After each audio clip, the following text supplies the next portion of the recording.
that I've thought I needed myself. We're going to be talking about tips and tricks on the PlayStation 4 for the Pathfinder Kingmaker.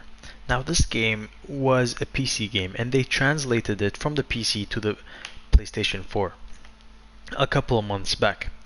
And I tried playing it. As you can see, R2, L2, everything is mapped to the PlayStation controller.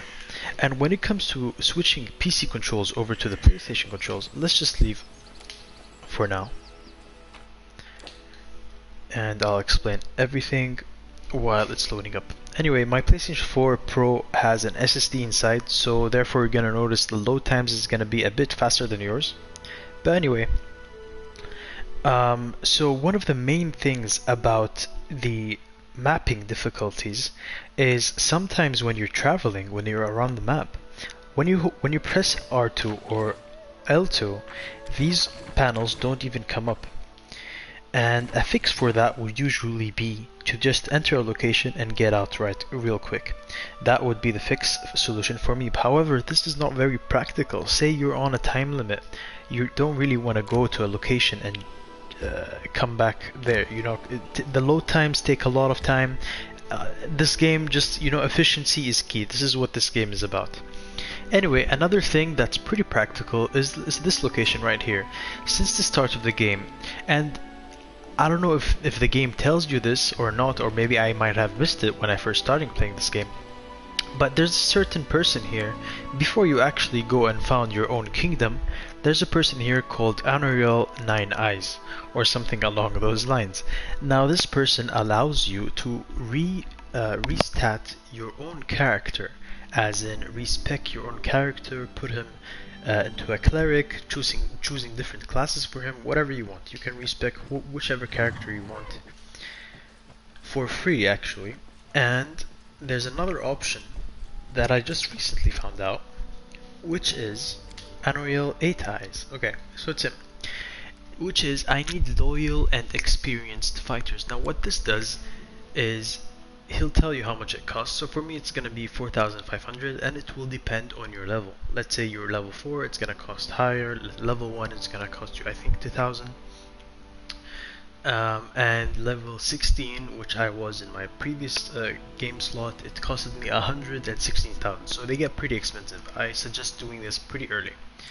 So once you have these, your own customized characters, what this will do is allow you to build your own custom companions for your own custom character, and this allows you to, instead of just having a party of 6, you can have a party of 4. And the reason why a party of 4 is vital, look at my companion. This is a custom companion. How you can know it's a custom companion is that it has an X on the top right corner. Anyway, I chose her, I made her, I paid 4,500 gold coins to create her, and now she's in my team. Now, a benefit of having 4 team party rather than a full 16 party is the XP in this game, and this game is on a time limit. You're not gonna be given all the time in the world to do whatever you want in this game. There is a time limit because the apocalypse is approaching. I won't spoil much, but the apocalypse is approaching, and you're the one who's gonna deal with it. So until that point, you should spend your time very efficiently. And one of those things is XP. Now the max level you can reach is level 20, and level 20 has amazing advantages. In my last playthrough, I spent all my time in a 6-man team. And what this caused me is, as you can see here, let's go to my character. My character here is level 3, and in the experience bar you can see 7,000 experience points already.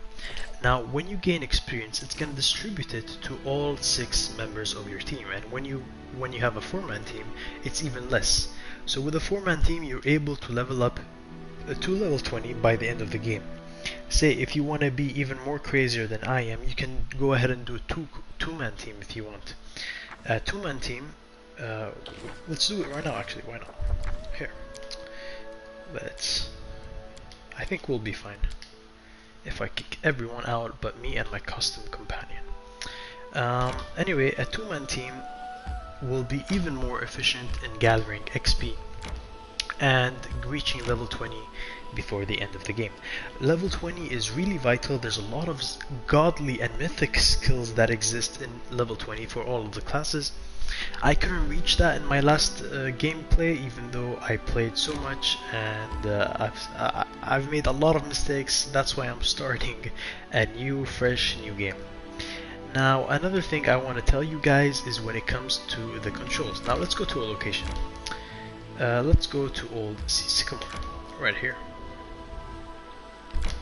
Now, when we go to Old Sycamore, one of the things that translated from the PC and has a problem on the PlayStation is stealth. Stealth is almost impossible on the PlayStation because you can't control individual characters as easy as on a PC. Let's show you the controls for the PlayStation. Now, these controls that I'm going to be showing you are for combat, mostly for combat. Anyway, as you can see, we're a two-man team, but we have 4 people in the party. Now, this is not really a cheat, but this is somewhat of a cheese I like to do. This class is called Mad Dog Barbarian class, and this allows me to pick a pet companion, and even my companion is the same class as I. So now we're a 4-man team, but only 2 people are sharing their experience. And now, for the controls, as you can see here, if you have more characters, you're gonna see more cards. But there's a chain icon on the bottom left of all of them. Now this means that they're all linked together. If I move one, all of them are gonna follow. Let's unlink this guy. Now you see, if we drag him away, they're not gonna follow, they're gonna stay right there. If I link him back in with triangle, and I move him, they're gonna follow me now. This is vital when you're solving puzzles, when you need someone to hold their position. However, there's another button for holding position. If you unlink one guy, let's unlink the mammoth again. I want him to hold this position, and link him again. Actually, let's link him. Yeah. I want him to hold this position right now. I'll press circle, and he's still linked. Bear in mind, but I'll switch to my main character. Now everyone's gonna come with me, even though the mammoth is linked. He had specific orders to hold position. Now this is really important for the puzzles as well. And if I press circle again, we're back. Another thing you can see is the square button. Now square button is artificial intelligence. I suggest you to keep this always on. Never turn this off. It's stupid, especially if you're on PlayStation 4. There's no reason to turn it off. Why are you gonna play manual? There's so many different characters to control. My PlayStation lags so much when I play it. A second gets turned into 5 seconds for each frame. It's crazy when it comes to very heavy battles and heavy like battle scenes where I have 6 companions versus 30 different enemies.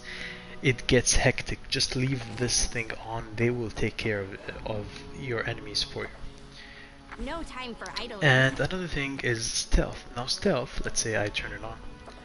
You're gonna see the eye icon on all of them. Now look how all of them walk now. All of them are gonna walk much slower.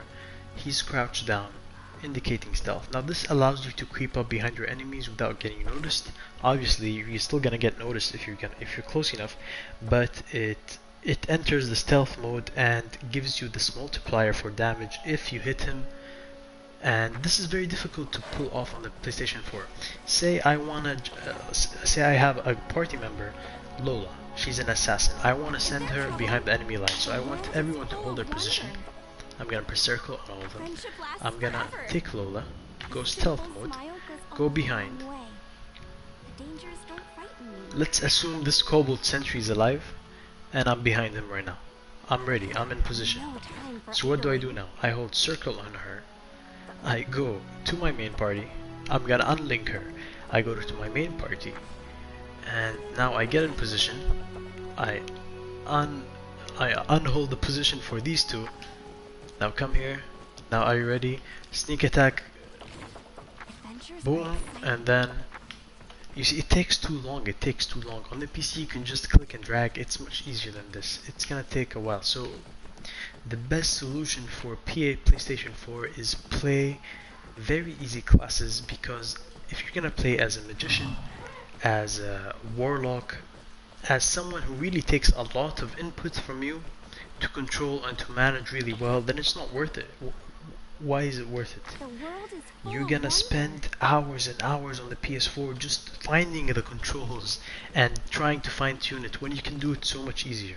If you have a keyboard and mouse, I'm not sure if this game supports keyboard and mouse on the PlayStation 4, but if it did, honestly, I would play it.